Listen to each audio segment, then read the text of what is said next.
Okay, I'm getting ready to install a Yaesu857d. So what I did was, this is in my double cab, Toyota Tacoma. It's a PreRunner. So what I did, attached the positive right there, attached the negative right there. You see it right there attached. Then I took it around the back side using zip ties, and I used Anderson power pole. And now the reason I brought it all the way around from the battery all the way over there down to here was I looked and I found that I had a port through my firewall right down there. You can kind of see that port. Now that port there was, that thing you're seeing right there is actually a grommet I put in. It's a rubber grommet to keep the wires from getting rubbed off and the wire exposed to the metal of the truck. But that was actually just a plug, so I pulled the plug out and it just pried it out easy with a little screwdriver. Probably could have done it with my hands.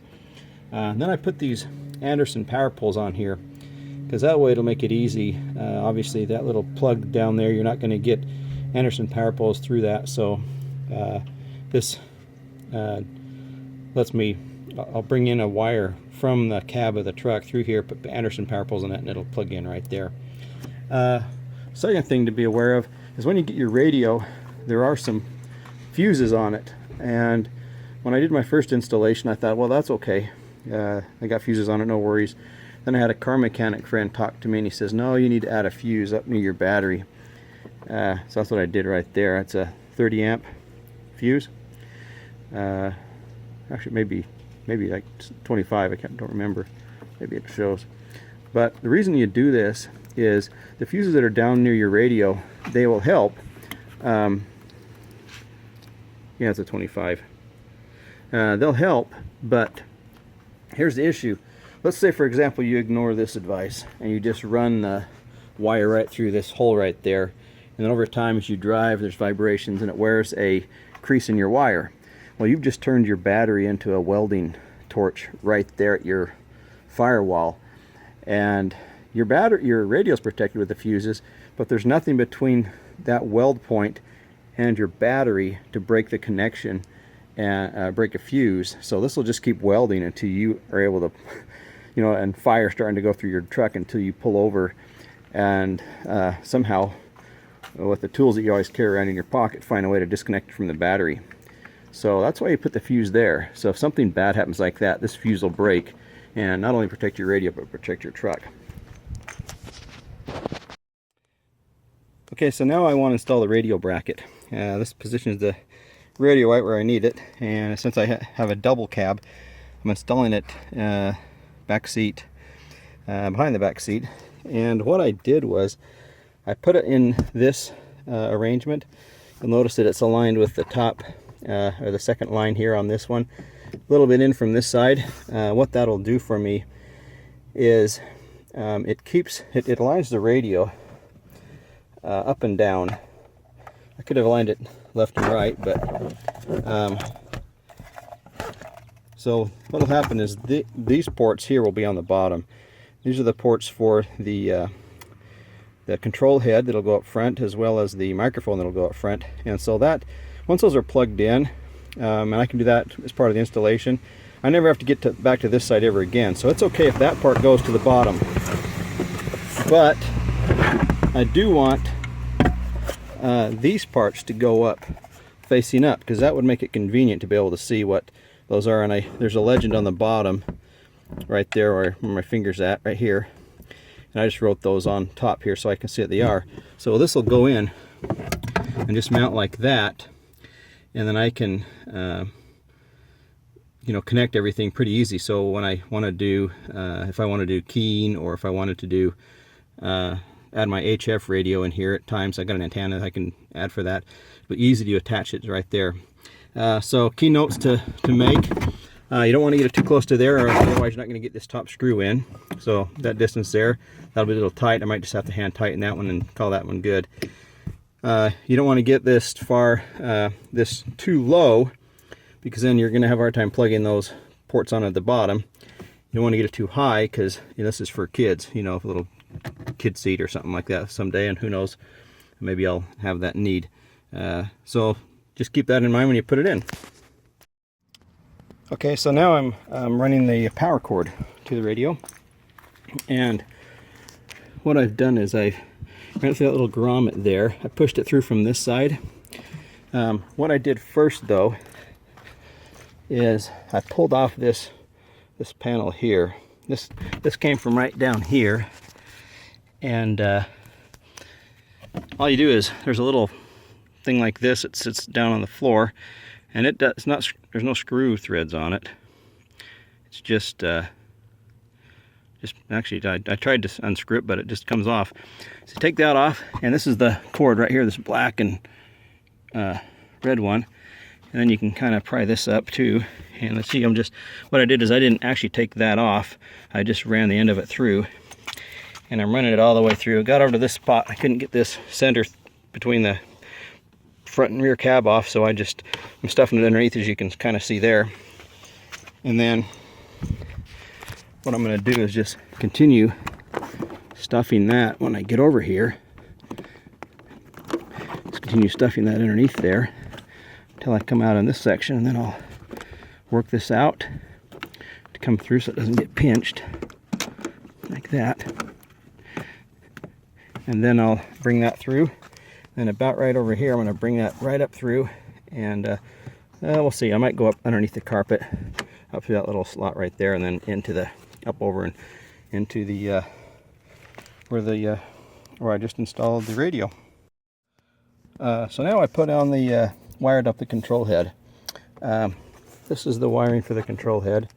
There's plenty of it, and it comes, I spread it around the same way where the power cord's at. I'll use zip ties and probably clean everything up in that corner there.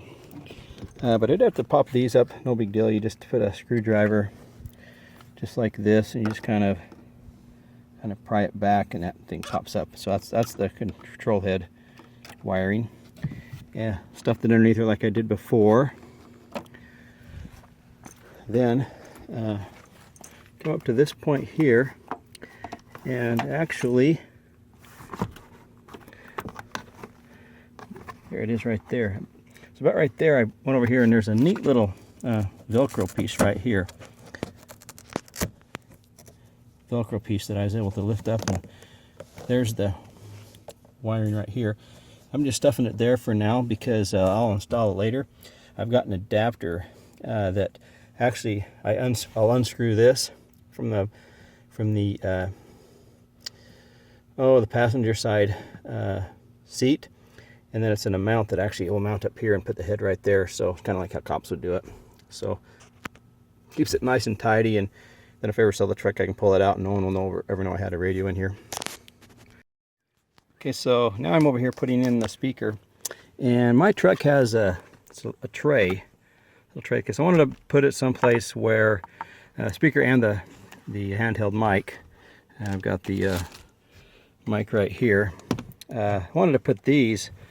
I didn't want to be screwing into any place that would be visible, so if I decided to take the radio out, I could easily do it. So that tray went right where that speaker is. You can actually see the little hole right here where one of the notches went in. It went just like this, and that little notch was where that thing is at. So what I did was, there's some holes in the back where these four prongs went in, and all I did is I got a fender washer. That's one of those washers that's really wide, but has a small hole in the middle. I put those on the back, and then just use some regular bolt and threads, and you can kind of see what I did there. Just threaded it in and ran the speaker wire. And then what I'm going to do, I'm going to put this little bracket that holds the handheld mic. I'm actually going to I want it below where this was at, because I don't want to put it up here where there's hole, then leave a hole. It kind of defeats the whole purpose of me doing this. So what I did was I kind of put the microphone on here to see, okay, could I get it in if I put it at an angle like that? And yeah, it turns out that if I put it about like that I can still slide the microphone in, and that's what you're going to want to check. I'll just put some screws in right there, and then what will happen is, if I decide to pull the radio out, I'll take all this stuff out, and that little drawer will just snap back in, and all those holes will be covered up, and that'll be it. Okay, so now I've got the microphone on. You'll see that I mounted it kind of at an angle there so that I can, again, I want the screw holes below where that line is going to come through when I put that back in, other device. I think it looks pretty nice. It looks like it was almost built to have this in here. So this comes in and it goes up, and there's a hole, there's several holes up behind in there. The bottom one I brought through this cord for the speaker. There's another hole up above that this has a male connector on it, and so just beyond that hole there's a male to female adapter that goes to it's a female, so the male end from this end and the male end from a typical Cat 5 cable goes in the other, and that's just inside here, so I could actually adjust this if I need to. There's a little bit of slack back in here. I pulled up all this carpet, so how I did that was I pulled up this panel just like I did last time all the way to here. Same one on the back door. This center column I couldn't get off. I didn't worry about it. Get by it easy enough. Then you have to take this thing off, and this is just, you can just pry this up. There's one post, it's about right here, it just sets on the floor, and there's like two plugs right here that it'll just pull right off of and easily fit back in. Then you just pry this off. After there's another little kind of thing like on the other side that you have to, it's actually underneath this, it's right there, and you just kind of, I just rotated it off. It'll just push right on. It doesn't really rotate off. I mean, it'll rotate off, but you don't have to rotate it back on. It's not a screw. But anyway, that's it, and I've got it in there, and then I've routed it again underneath here. Then I kind of routed it up in here. It's behind some stuff in here, and you can kind of see some wires back down there, maybe the very back, but it just goes along here, and there they are. They're just over there, and I'll plug those into the bottom of that radio, or into the radio, and that'll finish that portion of this project. Okay, so I wanted to show how I mounted this head here. I didn't want to have a truck where something had to be screwed into the consoles or anything, so that if I took it out there'd be scars and stuff. So here's my head here. I've got a remote head, and it's actually attached. I'll slide the seat back. It's actually attached down here. You undo this bolt here for the passenger seat, front passenger seat, and this slips under it and just comes up here. And this is, of course, the cord that I'd ran previously underneath the seat. And well, my son thinks it looks still really wonky in that, but I think the only other option I had thought of doing was getting some L-size brackets and maybe putting some Velcro underneath here. Putting Velcro there and then attaching this head to a Velcro sort of the L bracket, then gluing the L brackets on here. But then you got a mess to clean up that hopefully would come up. You don't know. This, I think, is a really slick way to go for that. Okay, so I've had to have a change of plans in putting this bracket on in my rail here back in my truck. I used those large fender washers on both sides, as you can see there. But what I had to do was I couldn't get a wrench in that slot there to try and tighten it down. So what I did was, there's actually some of these thumb screws right here that are in the back. So there's a fender washer in front, and there's actually a fender washer in back. So there's two fender washers just basically pinching along there. Then I got these kind of screws for the front. This has a little bit of a pattern here on the thread, so you can actually grab this, but this one here just happened to fit through the holes in my bracket here, and so I got the size of, this one's actually a number 18 3/4 inch machine bolt, and basically put in there, and it's for some reason it's like a 9/64 to fit inside there. Anyway, you'll have to get some tools. So here's the plan. is I'm gonna put my antenna on here. I'll run the cord up over here. I'll run it down between the slot here in the truck, and then up underneath here I actually found a plug. I'm not gonna have to drill. I'm not gonna have to drill. So I found a plug. Yeah, right there. So I can pull that out pretty easy. Just like that. And it's insulation underneath there. It goes to the floor. This is right behind the front passenger seat. Yeah, so I'm going to run it through there and run it over to my radio that's in the back seat, and that should do pretty well. I did call Toyota. This plug here is $6.